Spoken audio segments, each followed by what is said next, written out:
In politics, everyone has an opinion, but pollsters are paid to separate noise and headlines from how people actually vote. Today, we're joined by John McLaughlin, one of the nation's best-known pollsters, who measures voter sentiment and helps candidates understand not just what people are saying, but why. Heading into this fall, his job is more complicated than ever. The country is divided. The economy remains personal. Both parties are wrestling with changing coalitions. Republicans are trying to defy midterm history, while Democrats are watching progressive candidates defeat establishment icons in their own primaries. So what are the numbers really telling us? What voters are still up for grabs? And what's going to happen once the dust settles? From Ballard Studios in the nation's capital, it's 13th and Park. I never dreamed going into the White House you'd risk your freedom. We in Congress will act together when we have to act. They deserve better, and we owe them some results. I believe this country's best days continue to remain ahead. I had no idea the monster we unleashed. I play every night, and people love it. They're going berserk. Well, I don't have any Emmy Awards behind me yet, but, I'm sure they're coming. I'm so glad to be here on 13th and Park. Well, John McLaughlin, welcome back to 13th and Park for the third time. Before we get to talking about America, let's talk about the rest of the world. You just came back recently from a trip to Israel. I know you've done a lot of work for the Prime Minister Netanyahu. That election, right, is going to happen before the midterms in America this fall. I think it's in October in Israel. It'll be, they haven't called it yet, but it'll be some point in October. By law, they have to call it in October. So from a distance, it looks like a fascinating election.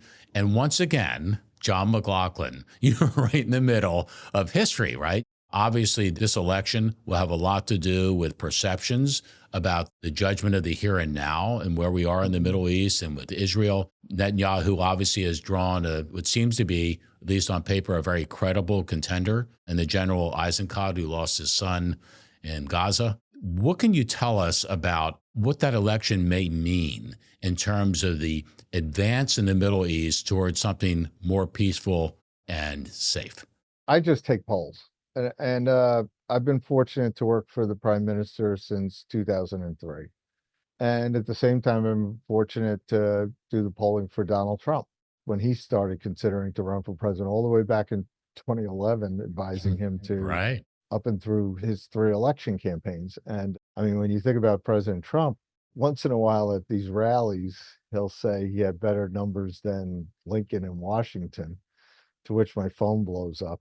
Because Adam, you'll know, like when I used to work for Arthur Finkelstein in the 80s, he was a Reagan pollster. Yep. And as we were going through the primaries in late 2023 and early 2024, when we had our big leads in Iowa and we won New Hampshire by 12 points and we won South Carolina by 20 points against the former governor of South Carolina, I was telling President Trump along the way, I said, these are numbers better than Reagan ever had. These are historic numbers in Republican primaries, to which somehow in the rallies, it got to be better numbers than Washington and Lincoln. So he was getting, but he's a historic, unique American president and still making history every day. And Prime Minister Netanyahu is a historic figure in Israel. And the one thing about it, Israel is, because military service is required, a lot of families in Israel make a major sacrifice, and it's a very small country.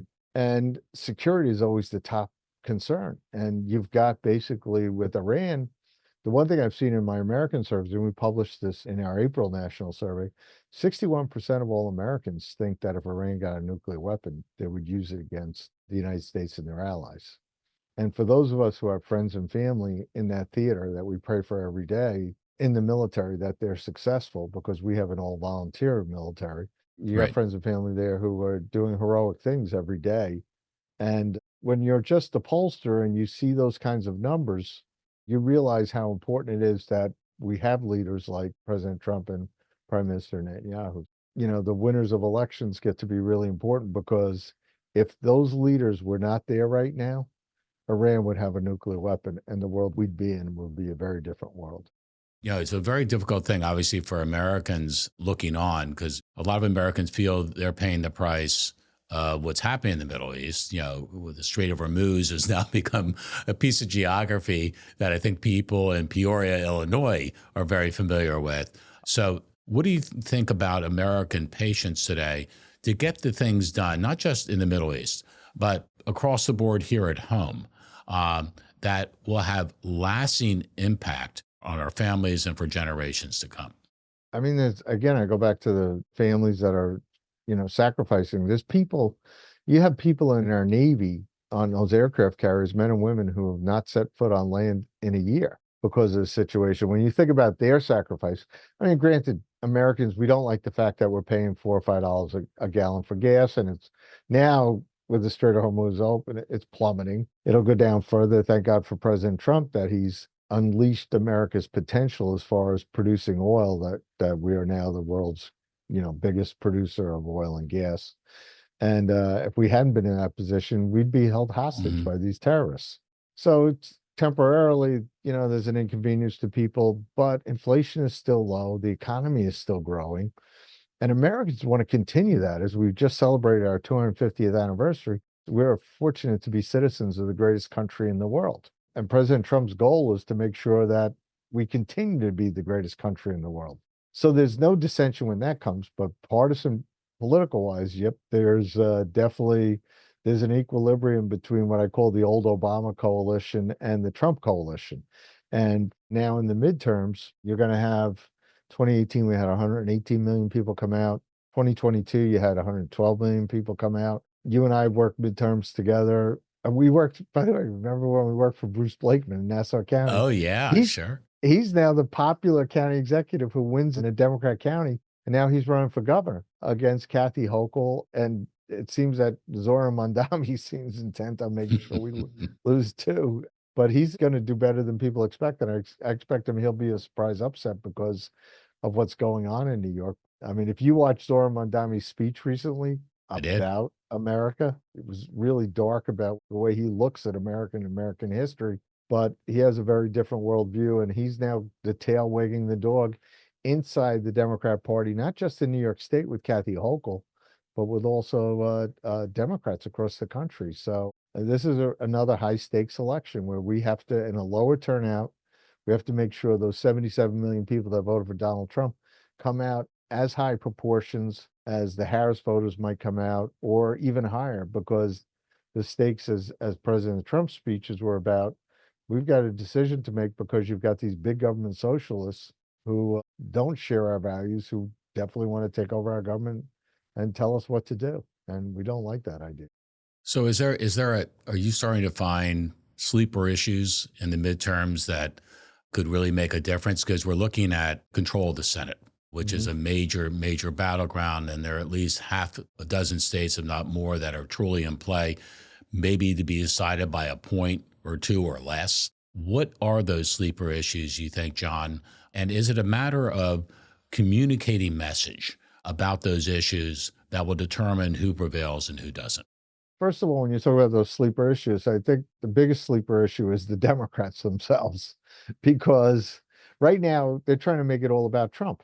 And Donald Trump is best when he has an opponent. Right. And if they want to make it about him, he'll be in there full force for his candidates. And every month we publish a poll. It's 1,000 likely voters. It's not adults. By the way, you saw there's these polls coming out, like Cato Institute has a poll of adults. You know how many Trump voters they have in the poll? How many? 34%. They have 30% adults who don't vote, didn't vote for president, whatever, but they happen to hate Donald Trump. It's like they could be illegal immigrants. That's why. But there's a lot of polls like that. The New York Times, Economist, YouGov, they underpoll Trump voters on purpose. And then they say he has these bad job ratings, et cetera. But we had him with a job rating of 50 approve, 46 disapprove. The difference was the generic ballot for Congress was 46 Democrat, 43 Republican. Right. So there's a 7-point gap. So there's Trump voters out there not voting for Republicans for Congress. And why? Because Trump voters want to have voter ID and proof of citizenship if you go vote. And the Senate hasn't passed it. So you've got these two polarized sides politically fighting to win this election in the midterm. The top issues are still economic issues. And the Democrats like to talk about affordability. what's affordable about the largest tax increase in the history of America? Every Democrat who voted against extending the Trump tax cuts last year, how can you be for affordability when you want taxes to go up? So I think when you look at those economic issues that Congress is really responsible for, healthcare is a major factor, and they want to have affordability in terms of lower premiums, where Trump has promised that he would give the money to the consumers, let them pick the lowest insurance that they could afford that was right for them, and transparency. So when you go to the hospital, you know what the doctor's going to charge or what the hospital's going to charge you. He certainly has plans to lower the cost of housing. That's a major factor. And the big thing is, the biggest contrast is the Democrats will raise your taxes and the Republicans will cut your taxes. I mean, that's clearest contrast we have. So let's talk about the Democrats for a second. You did a poll recently about the 2028 Democratic race for president, showing the numbers tightening between Kamala and Gavin Newsom, AOC, and the others. But you also have seen the rise of progressives within the party and their good fortunes at the polls. Mondame may be just the beginning of that. How might that change the calculus of what Democrats will ultimately pursue as their presidential nominee in 28 that may not be any of the so-called leaders in the pack at this point? Well, I think what you saw, Kamala Harris calling Mayor Mondame recently to ask him about advice. Right. You know, she's the front runner for the Democrats right now because she still has name IDs, you know, we see in our polls. But if she wants to talk to Mayor Mondame about winning the election, I mean, he's a big government socialist and he's an anti-Semite. And it's like, it's one thing to disagree with people, that you have a different view of the world. It's another thing when you don't like people because of who they are. We grew up on certain values that the United States stands for: freedom, free speech, freedom of opportunity, chance to succeed. And Americans want to succeed. They want to do well. He basically, you know, attacks that kind of success and those kind of freedoms. And I think when you're talking about the primary election that's coming up, when you look at the Democrats, I mean, Governor Shapiro in Pennsylvania, I think they're going to disqualify him because he happens to be Jewish. I mean, this is like, when you look at these primaries, when you look what Mondame just did in New York City, where he endorsed 3 candidates for Congress. One was Brad Landers, who is very pro-Hamas and pro-Palestinian, to knock off Dan Goldman, a really liberal Democrat, but he's a little more pro-Israel, so they don't like him. And you had the nominee Chevalier, who knocked off Adriano Espaillat, the head of the Hispanic caucus. They knocked off for a woman who basically has been sympathetic to the Communist Party, not just big government socialism, but the Communist Party. And after the October 7th massacre in Israel, she went and attended a rally on behalf of Hamas on October 8th. And she's probably going to win for Congress because she happens to be a Democrat in an overwhelming Democrat seat. And the other woman that he supported won that seat. Fortunately, they weren't able to beat Torres in the Bronx. But they are strategically going into these Democrat primaries where the Democrat will win the race. So the tail is wagging the dog inside the Democrat Party, which probably bodes well for the Republicans. The only bad part is if the Republicans don't run their strongest candidates in an aggressive contrast manner, these Democrats could win. These extreme Democrats win. Whether it's Michigan, you got a tight race. They forced one of the competitors against El Sayed out, so you have a one-on-one race in the Democrat primary. But still, Mike Rogers is the best candidate for Senate in Michigan. And you've got Tallarico in Texas, who has really got some really extreme views. So, you know, hopefully Ken Paxton can hold him accountable for some of the bizarre views that he has. But the bad part would be is if they won these elections, it would really take America into a very extreme place with Congress and the Senate. And I don't think, it's fair to say, John, that message is really out there, the comparative message yet. Right. I would assume the next 4 months we'll get a heavy dose of that. You did a study where you kind of separated voter groups into 3 pockets, depending on where they got their information. Left-leaning media, right-leaning media, and voters tuning out the media altogether, right?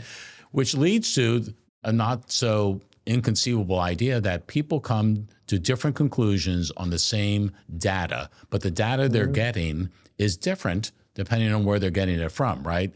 So there was a poll, not one of yours, but I'm sure you polled this, about people feeling positive and proud about America. I think you saw that, where 2 out of 3 Americans says, yes, proud, very proud.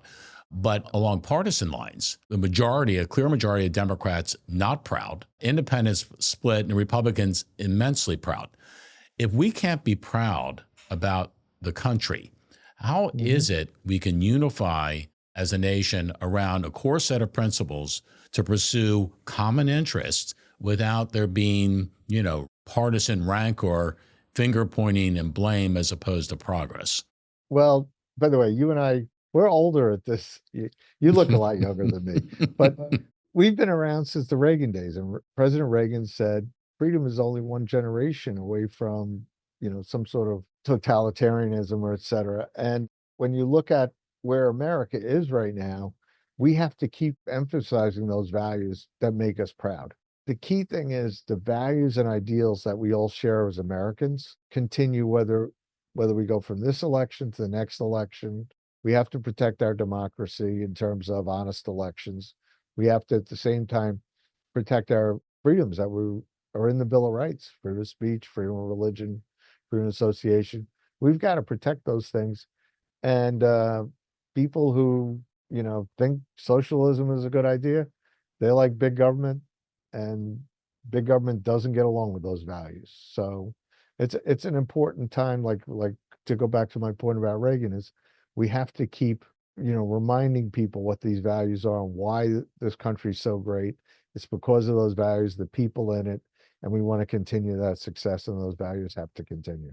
I'm just thinking as you're talking, the party that's in, Republicans, are what would normally be defined as the status quo, right? They're defending what they're working on now.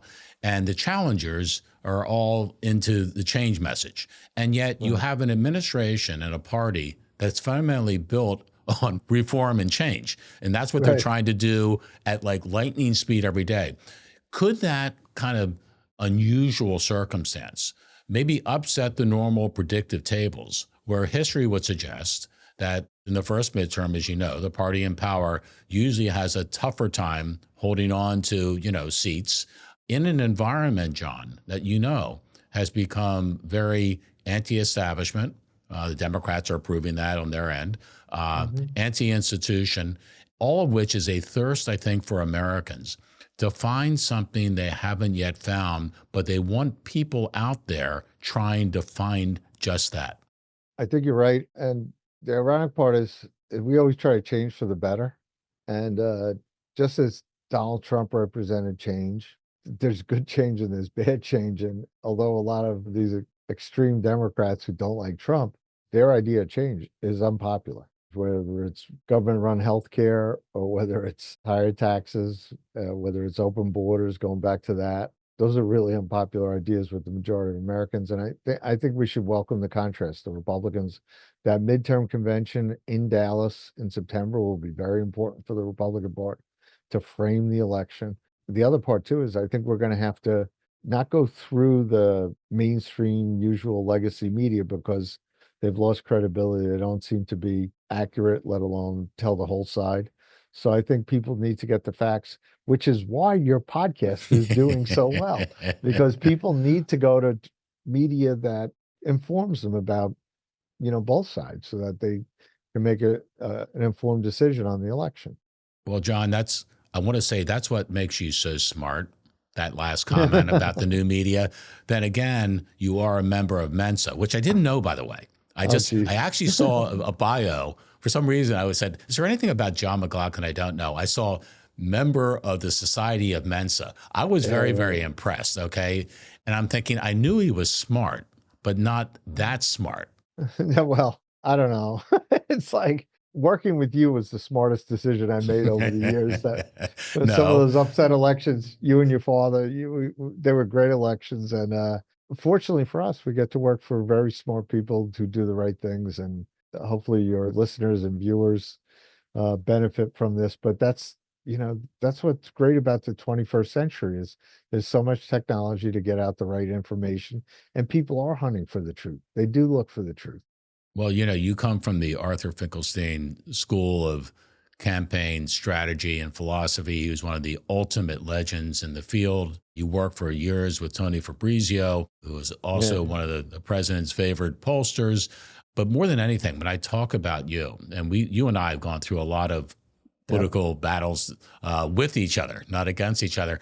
You're always one of the most creative pollsters I've ever met, maybe the most creative, where you saw how the data could translate into message that would move hearts and minds faster. And you did it with a creative bent, as opposed to, well, if you just push the question this way, you're home. And I want you to know that saved a lot of political souls that you worked with over the years, and will continue to do so moving forward. And what I also admire about you is you kind of tell it like it is, John. So, it's not always good news that you share with candidates. Sometimes you have to give them the bad news too. Those are the moments that really test your character and your credibility. And I've always found you measured up big on both fronts. Well, it was your ads that when I had to tell Frank Rizzo it was down by 30 points.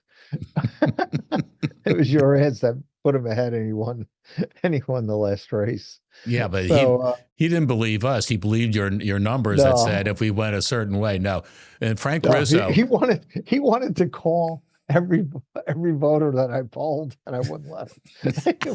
He didn't believe the poll, but it was good. But you made the ads that make it right, and now I'm sitting here, and it's like I'm in New York at the Nassau County GOP headquarters, and we got to help Mike LaPetrie win for Congress and Janine Driscoll win for Congress. Help us pick up a couple seats to keep our House majority. So, Adam, if you ever go back into the campaign TV ad business, let me know. We need you again. I'm just clipping your headlines right now, John. I'm living through you. No, but thank you for having not just the integrity, but the smarts to do what you've done so brilliantly well over now decades. And I think America, from what we were talking about before, really needs to have an open dialogue and discussion about the choices in front of us. I think that's the most important thing that could happen in 2026 that bears on everything that follows. Totally agree. Onward and upward, my friend. You take care of yourself. Thank you. I appreciate the opportunity.